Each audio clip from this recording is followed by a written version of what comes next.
So if you follow me on Instagram, you may have seen the video series on the eighth note triplet grid exercise. Now, if you don't follow me on Instagram, the video series, I took the grid exercise, in this case with eighth note triplets, and went through a few different variations. Now, for all of you that follow me here on YouTube, I decided to compile all of those videos into one long video for you. The best part about these exercises is that you can constantly revisit them regardless of where you are on your drumming journey.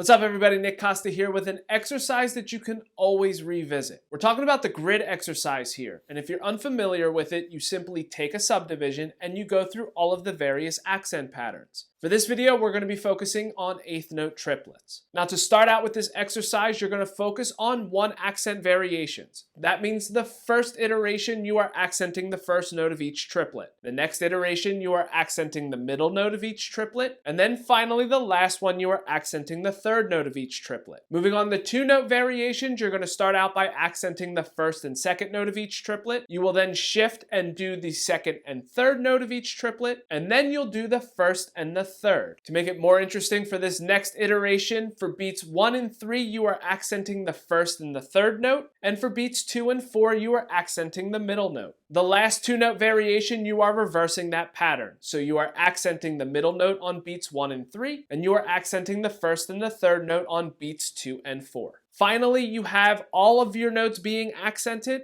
and then finally, none of them being accented. The goal here is to make sure that you can play through all of the variations without stopping and staying relaxed while you play. You should also be able to hear a difference between your accent and non-accented notes. Here's what that sounds like at 80 BPM.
Not like everything else that you practice, speed is not the end game here. It's consistency and accuracy while staying relaxed as possible. Now, if you are practicing with a metronome, make sure you set it at a tempo that allows you to play through this a few times without making a mistake. If you can do that, then up it just by 5 clicks and do it all over again. Regardless of if you're practicing with or without a metronome, make sure that you are tapping your feet with the downbeats to help you internalize where that tempo is. Some of these accent patterns can be a little interesting if you're unfamiliar with them, so by tapping your feet on the downbeats allows you to keep everything grounded. Get comfortable with this exercise because it's going to help you build a strong foundation that we are going to build upon in some later videos. What's up, everybody? Nick Costa here with another video for the eighth note triplet grid exercise. So in that first video, you got familiar with playing through various accents in an eighth note triplet subdivision. We're going to do the same exact thing in this video. This time, however, we're going to replace the accents with flams. Once again, you're going to start out with one note variations. You're then going to move on to the two note variations. And then finally, all of them or none of them. Here's what all of that sounds like at 80 BPM.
Once again, speed is not the end game here, it's consistency and accuracy, and the only way to do that is to stay as relaxed as possible as you play. So give this a shot and make sure that you're setting it at a tempo that allows you to play through all of this nice and relaxed.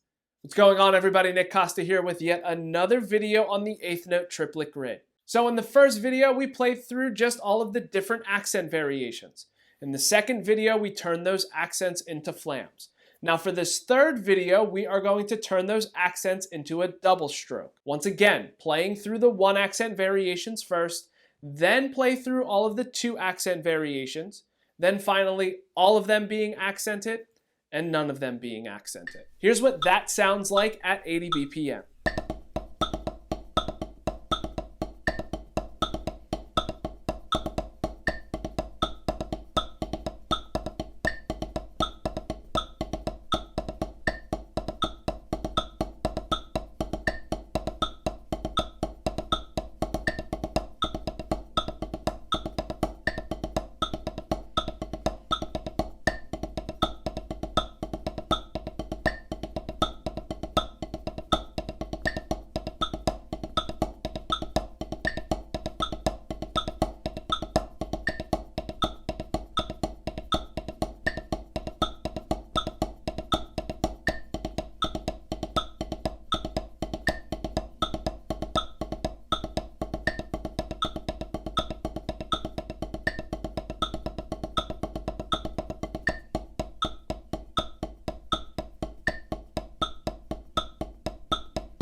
Now the best part about this version of the exercise, the slower you play it, the harder it actually is to play. Once again, speed is not the end game here, however. It is consistency and accuracy and making sure that you can play this as relaxed as possible. So hopefully you enjoyed this third variation on the eighth note triplet grid exercise. The fourth video will be the final video.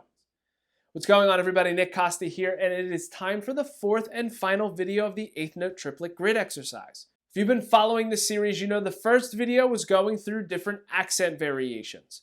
The second video, we took those variations and we were playing flams instead of accents. The third video, we converted it into playing doubles. Now for the fourth video, we are going to go back to playing accents. The difference this time is we are going to play double strokes for the non-accented notes. Just like all of the other videos, you're going to start out with the one-note variations, move on to the two-note variations, then you're going to have all accents or no accents. Here's what this exercise sounds like at 80 BPM.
Just as a friendly reminder, however, make sure you are grounding yourself simply by tapping your feet on the downbeats. So now that you've played through 4 different variations, think about some additional ways that you can play through this exercise. Whatever you come up with, make sure that you tag me in it because I would love to see what you did. Also, if you like this series and you'd like me to upload more content like it, make sure you leave a comment below letting me know.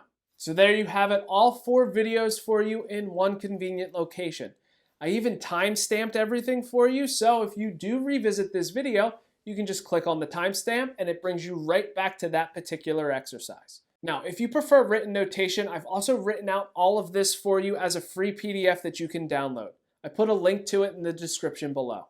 I'd also love to hear what you think of video content like this. If you're someone who follows me on Instagram, is this something that you prefer, with short videos that you can see in a series? Or if you do follow me here on YouTube, do you prefer to have it all compiled in one long video? Either way, make sure you leave a comment below letting me know what you think. And while you're here, make sure you hit that subscribe button as well as the bell notification. That way you're notified anytime I upload new content here to the channel. And that is it. Thank you so much for checking out this video. Hopefully you've learned something from it. And until next time, see you later.